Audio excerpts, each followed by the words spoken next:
Can't stop me, I brought my rap. Can't stop me, I make you feel my rap. Can't stop me, I brought my flow. Can't stop me, better act like you know. You can't stop me, dog, you can't stop me, nah, you can't stop me. You can't stop me, dog, you can't stop me, nah, you can't stop me. You can't stop me, dog, you can't stop me, nah, you can't stop me.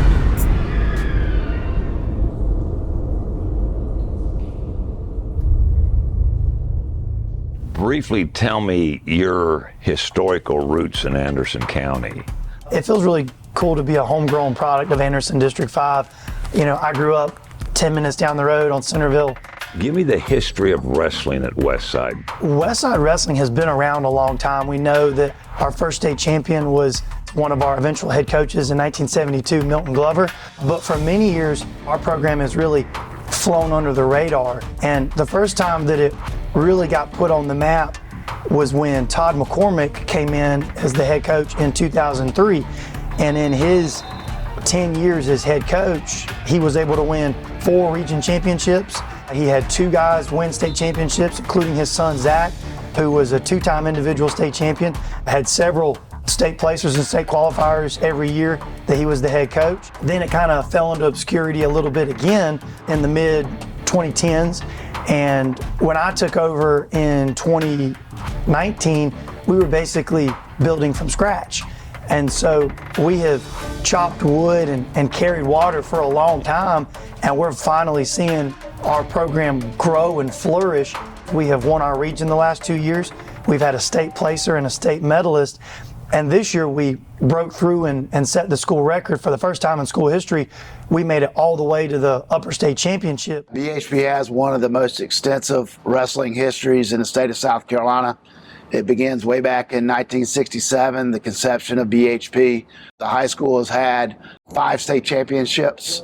Johnny Abercrombie, who was a long-time wrestling coach here, extremely successful coach in the state of South Carolina. He was also the head football coach here at BHP for many years. He was my high school wrestling coach, won 3 state titles in 83, 87, and 92. The last 2 state titles were in 2012 and 2021. I was the head coach both of those years. By the time I was a senior, to be a member of the first region championship team in school history in 2005, that was something really special for me. I would like to think I'm a lot better coach than I ever was a wrestler, but man, it's the greatest sport in the world. It's the only sport where the guy that weighs 106 pounds matters as much as your heavyweight 285 pound. There's rarely someone that's too big, too small, and everyone can score the same amount of points. We're not just trying to put 3 or 4 guys in the state tournament. We want to have a quality wrestler and a quality individual at all 14 weight classes, and that's something we've been able to do the last 2 years. You went to school here. Yes. And you got involved in wrestling early. I did. Tell me about these clubs and how that kind of is what perpetuates a good program. Well, when I first started wrestling, there weren't any clubs in South Carolina. Just to show you how much wrestling has grown in the state. I'd say around 2000, maybe 1999 is when you started to see the club scene. BHP had one of the very first clubs in the state of South Carolina. All of our 3 state champions from this year, and most of our state champions we've had in the last 10 years have all benefited from youth wrestling and Team Bear. And the state of South Carolina has really, really grown and become much, much better on the national scene, mainly because of youth wrestling and being able to have an outlet for them outside of the 3 months of the high school season. You're kind of unique in that you can trace your wrestling roots way back. Mm-hmm. Tell me about starting. I got into it elementary, I think kindergarten. It was my parents trying to get me into sports, and so I joined the feeder group for the high school and middle school wrestling, which was Little Bear. And how difficult was it for you to make that transition from the club to high school? Through middle school and so on, we wrestled, and even in the Little Bear, we wrestled around the high schoolers. Well, we were always within 50 feet of them, whether in a different room or not.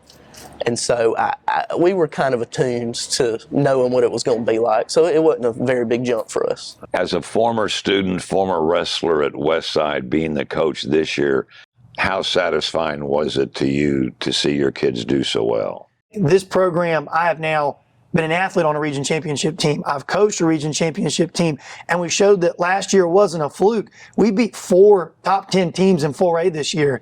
And so to represent a school that you went to represent a program that you've put a lot of your own blood, sweat, and tears into, I like to think that we do it the right way. We don't cut corners. We pride grades and behavior and doing things the right way. And I think that because we've built a strong foundation, we're not just going to be a flash in the pan. Like, we're here to be here and continue to be successful moving forward. What is there about wrestling that interests young men and now girls? What's there about the sport that clicks with them, do you think? I think the uniqueness of it, the individual aspect where it doesn't matter. In a lot of sports, you have to be a certain height, a certain weight to be really successful by the time you get into high school. With wrestling, it truly is for anyone. There's been state champions that are girls, state champions that are boys, state champions that may have a physical disability. And the fact it's a 6-minute endeavor, that's it, right? Yeah. A lot of grit, a lot of determination that is necessary to win a match, and it takes a certain type of person to be able to go out in front of hundreds of people wearing next to nothing in a singlet and to know that it was just them out there and there's no one else to blame at the end. And I think that attracts a certain group of people too, to know that they've got to be able to push themselves and there's no one else that can help them, and there's no timeouts in wrestling. And it's the only sport that I know of there's actually blood time in the sport itself. So it's a tough sport for tough people. How long have you been wrestling? 10 years. What got you interested when you were, 6 years old? Yes, sir. I just turned 6. I started on my birthday, and Jojo, my brother, he wrestled, and I really wanted to do it because of him. What did you start doing when you turned 5 years old? I just kind of like watched my brother, and we wrestled at the high school.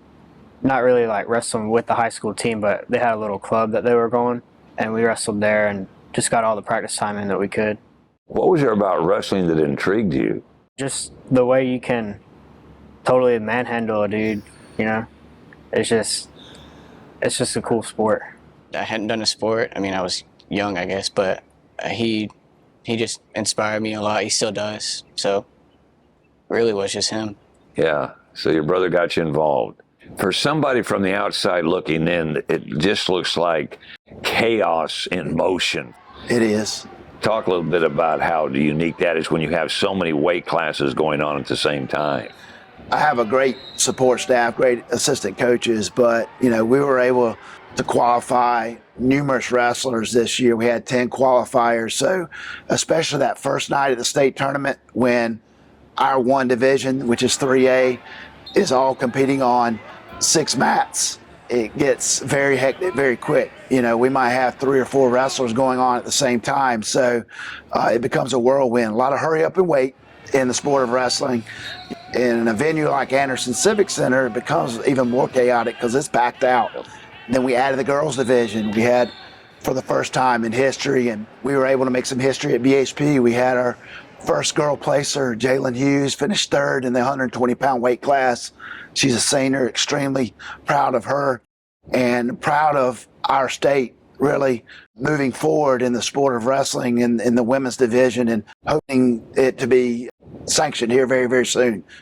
All right, tell me about the kids that did so well for you this year. We had a couple of school records this year. We had 10 boy qualifiers in the boys division for the state tournament, and 9 of those 10 placed all state, which is top 4. We had 3 state champions, which tied a school record. We have 5 state finalists. At what point do you know who your opposition is going to be?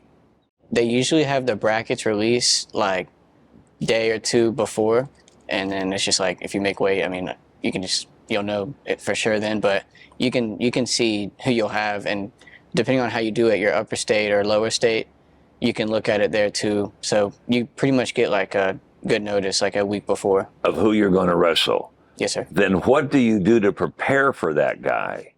Well, tell me about this match, who you were up against that you ended up beating to become the state champ.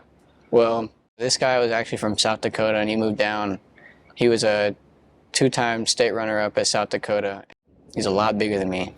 I went up a weight class too, And so, yeah, I was a little nervous for that, but we were both friends. I was really proud that he showed sportsmanship back.